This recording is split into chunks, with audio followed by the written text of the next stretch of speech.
প্রায় 2.5 ঘণ্টা ধরে চলে পুলিশের সার্চ অপারেশন। এই ধরনের অভিযান কোনো দিন হয়নি। চারদিক থেকে ঘিরে ফেলা হয় গোটা এলাকা। ড্রোনের মাধ্যমে আকাশপথ দিয়েও নজরদারি চালানো হয়। এই অভিযানে মোট 17 জন নাবালিকাকে উদ্ধার করা হয়েছে। বেশিরভাগ নাবালিকা বিহারের বাসিন্দা। এদের কাজের প্রলোভন দেখিয়ে এই সব জায়গায় বিক্রি করে দেওয়া হয়। শনিবার অভিযুক্ত 4 জনকে ইসলামপুর মহকুমা আদালতে তোলা হলে 5 দিনের পুলিশি হেফাজতের নির্দেশ দেন আদালত বলে ইসলামপুর পুলিশ জেলার পুলিশ সুপার রাকেশ সিং সাংবাদিক সম্মেলনে করে জানান। নির্দিষ্ট ইন্টেলিজেন্স পায় যে ইসলামপুর থানা অন্তর্গত চম্পাবাগ নিষিদ্ধ পল্লী এলাকায় বিপুল সংখ্যায় নাবালিক মেয়েদের সঙ্গে যৌন শোষণ করা হচ্ছে। এই ইন্টেলিজেন্স পাওয়ার পর আমরা ইন্টেলিজেন্স উপরে কাজ করি। যখন এটাকে সঠিক পাই তখন আমরা একটা বিশাল পুলিশ অ্যারেঞ্জমেন্ট করি। এই পুলিশ অ্যারেঞ্জমেন্টের মধ্যে একটা রেপিউটেড এনজিও অফিসাররাও ছিল। এই এনজিও আর পুলিশ টিমকে নিয়ে আমরা ওই এলাকাতে কালকে 3 তারিখে বিকেল 5:30 থেকে 7:30 অবধি রেড করি। রেড করার পর আমরা 17 জন নাবালিক মেয়েকে উদ্ধার করি, আর 4 জন যে মানব পাচারকারীরা ছিল তাদেরকে আমরা গ্রেফতার করি। এটা করার পর আমরা কেস ফাইল করি specific provisions under the specific provisions of the BNS act, এরপরে আইটিপি অ্যাক্ট 1956, পক্সো অ্যাক্ট 2012। আর এটা করার পর আমরা যে মেয়েগুলো ছিল তাদেরকে আমরা রায়গঞ্জে পাঠাই। সিডব্লিউসি প্রোডাকশন হওয়ার পর, ওদের মেডিকেল হওয়ার পর, যে ফার্দার যেগুলো লিগ্যাল ফর্ম্যালিটিসগুলো সেটা হবে। আর আমরা 4 জন যারা মানব পাচারিকা ছিল তাদেরকে আমরা কোর্টে ফরওয়ার্ড করি। আমরা রিমান্ডের জন্য প্রেয়ার করেছি। আর আমরা কিছুদিন হয়তো 5 দিন পেয়েছি, 5 দিন আমরা রিমান্ড পেয়েছি। এই ওদেরকে জিজ্ঞাসাবাদ করার পর এই ক্রাইমের মধ্যে যারা যারা যুক্ত ছিল তাদের এগেনস্টে আমরা এভিডেন্স জোগাড় করার পর কঠোরতম আইনগত ব্যবস্থা নেব। স্যার, বললাম যে এই যে অপারেশন আপনি যেটা করেছেন গতকাল, সেটার উপরে কতদিন ধরে নজরদারি চলছে? এই যে ড্রোনের একটা সবচেয়ে বড় গুরুত্বপূর্ণ একটা ভূমিকা ছিল এই অপারেশনে, এই ড্রোনের ভূমিকাটা কিভাবে আপনাদের মাথায় আসলো? ড্রোন বেসিক্যালি যেটা ছিল কি, যারা পাচারিকারদের আছে ওদের উপরে নজর রাখা হয়, কোনোরকম ওরা পালিয়ে না যেতে পারে। আমাদের বিভিন্ন জায়গায় পিকেট আমরা রেখেছিলাম, অ্যারেঞ্জমেন্ট রেখেছিলাম।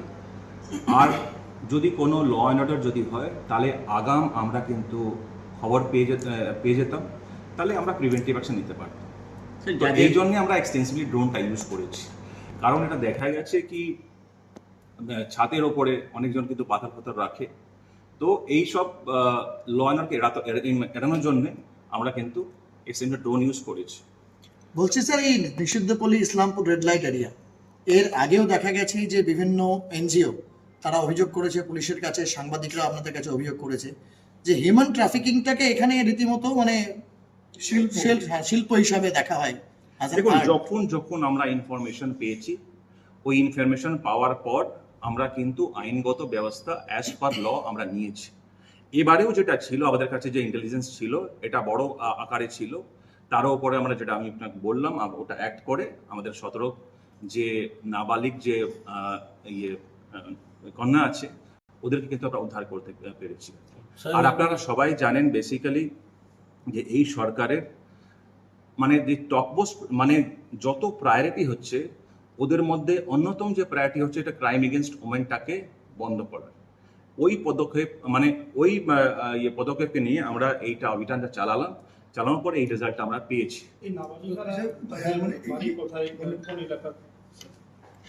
দেখুন, আমরা এখনো তদন্ত করছি, কিন্তু এখন অবধি যেটা পেয়েছি ম্যাক্সিমাম যারা ছিল ওরা কিন্তু বিহারে ছিল। বিহারে বিভিন্ন জেলা আছে, যেরকম আপনার ইস্ট চম্পারণ, ওয়েস্ট চম্পারণ, মধুবনী, শেওহর, বাঙ্কা, পাটনা, বেগুসরায়, রক্সৌল, তো এইসব এলাকা থেকে ছিল। কিছু আসাম থেকেও পেয়েছি আর বেঙ্গল থেকেও আমরা কিছু পেয়েছি।